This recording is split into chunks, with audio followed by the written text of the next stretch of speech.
E aí, galera, tudo bem? A gente vai falar então nesse vídeo sobre o conceito de Big Data. O que significa, o que que é, por que que as pessoas falam sobre isso, por que que é importante, né? Assim, não existe uma definição correta de quando uma tabela ela atinge tantas linhas ou tantas colunas, isso se torna um Big Data. Não existe um conceito de, putz, é, Big Data acontece em empresas que possuem mais de tantas tabelas. Não, basicamente, a gente começa a chamar de Big Data aquelas operações que a gente precisa fazer que não são facilmente feitas em tabelas manuais ou tabelas pequenas, né? Vamos só pesquisar aqui no Google Excel Limit. Qual é o limite de uma tabela de Excel? E aí ele diz que por padrão 1.048.576 linhas. Passou disso, atinge o limite do Excel, o Excel não trabalha mais. Então, podemos dizer que uma tabela com mais de 1 milhão de linhas é Big Data? Sim, né? Porque você não consegue manipular ela mais do que 1 milhão ali com Excel. Mas, se eu abrir o meu console de Python aqui, eu consigo, talvez tranquilamente, deixa eu mudar para um diretório onde eu tenho alguns testezinhos. E eu vou iniciar o Python aqui. Eu vou fazer o import da biblioteca pandas, tá? E aí eu vou tentar criar um dataset aqui. Data igual a... eu vou precisar também importar uma outra biblioteca, pera aí. Então, data igual... Então, uma coluna, e essa coluna vai ser um random do NumPy, e esse random vai ter 10 elevado a 6. nprandom.random. Isso que eu esqueci. Beleza. E aí, pd.dataframe com data dentro. O que eu fiz? Eu criei um dataframe de uma única coluna com 1 milhão de linhas. Com bibliotecas do Python, que não importa muito o que eu estou fazendo. O que importa é, numa única máquina, eu conseguir fazer essa operação. E se eu quiser, por exemplo, dizer count, ele conta aqui para mim que nessa coluna tem 1 milhão de linhas. Ele fez isso assim, ó, muito rápido. Então, 1 milhão e 40... Vamos ver se a gente fizer o mesmo dataset, mas daí com 10 milhões. Cara, ele já transformou em data e já fez o count para mim. Então, será que realmente esse 1 milhão, né, do Excel é uma limitação? Não nesse caso, porque eu consigo usar menos poder de processamento do meu computador para rodar um programa, né, no caso ali do Excel, mas rodando com Python ali, eu já consigo trabalhar com um pouco mais de 1 milhão de linhas. Mas, para casos de uso onde a gente tem muitas colunas com texto grande, ou a gente começa a pensar em imagem, né? Quando a gente vai trabalhar com imagem, a gente decompõe a imagem de colorido para preto e branco, de preto e branco para alguns vetores, alguns formatos. E desses vetores a gente passa tudo para matrizes. E aí isso atinge uma escala absurda. 1 milhão de linhas não é nada.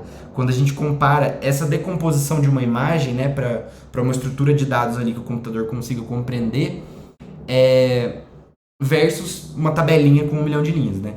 Ou se você pensar numa tabela aqui, se eu colocar aqui, sei lá, 100 colunas, que não é um exagero a gente pensar em 100 colunas para uma tabela, meu computador também não vai dar conta de processar isso. Então, assim, a solução quanto mais crescem as tabelas, mais a gente coloca memória, coloca processamento, coloca coisa... Não, porque chega um certo ponto que a gente começa a desperdiçar recursos para conseguir fazer operações simples como count, como qual que é o máximo, né?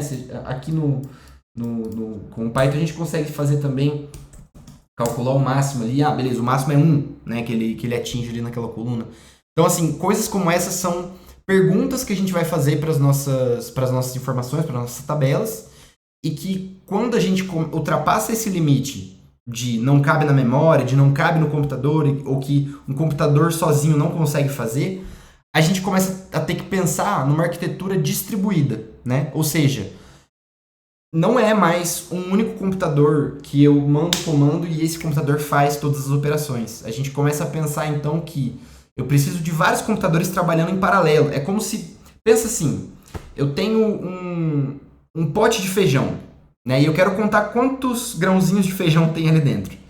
Ao invés de uma única pessoa pegar e contar grão por grão, tirando do pote até o pote esvaziar, a gente pega esse pote e aí uma pessoa, no caso, o coordenador dessa tarefa, ele vai pegar esse pote e vai dividir em porções com que outras 5 pessoas, cada um conta a sua porção. E aí percebe que vai ser muito mais rápido para contar quanto que tinha naquele feijão.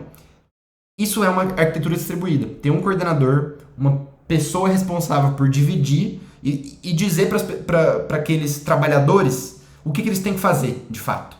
Então, essa pessoa folgada, ela vai dividir ali as tarefas, ela vai distribuir tudo que você precisa fazer para poder contar quanto que tem naquele pote de feijão. Quando você tem esse sistema acontecendo, né, esse formato de trabalho, você pode dizer que você está trabalhando com Big Data. Tá? Então, é a isso que a gente associa esse termo. É quando os dados eles escalam no nível numa ordem de grandeza, seja porque você está tratando imagem, áudio, texto, ou seja porque você tem um dado tabular mesmo, uma tabela que realmente tem 1 bilhão de linhas. Pensa assim, todas as notas fiscais emitidas no Brasil em 2022. Cara, em um mês, todas as notas fiscais geradas em todo o comércio do Brasil não vai caber em 1 milhão de linhas, concorda? Vai acontecer mais do que 1 milhão de transações em notas fiscais num determinado período de tempo ali, de um ano, sei lá. Então, assim, quando a gente começa a chegar para essa ordem de grandeza, aí sim fica interessante você ter um sistema distribuído onde existe, tipicamente assim, né? Um ente responsável por dividir o trabalho e outros entes responsáveis por, de fato, executar aquela sequência de operações. Seja contar, calcular o máximo, média, mediana, desvio padrão, enfim. O que quer que seja que a gente precise de informação sobre determinadas tabelas, determinadas fontes de informação no final das contas, beleza? Big Data é isso. Não é muito difícil, percebe que eu só mostrei código, assim, para tentar mostrar que aquele limite do Excel não é exatamente um limite duro, né? Que é possível trabalhar com um pouco mais do que aquilo localmente, mas pode ser que chegue um ponto que isso não comporte mesmo, e aí sim a gente começa a trabalhar com um conceito de Big Data, e aí existe uma série de tecnologias, tem uma historinha que a gente vai contar no próximo vídeo, inclusive, de quem que começou a lidar com esse tipo de problema primeiro, e como que essas pessoas, né, essas empresas resolveram esse problema lá atrás. E aí a gente vai caminhando até como acontece nos dias atuais, beleza? Te vejo no próximo porque esse conteúdo é bom demais. Um abraço.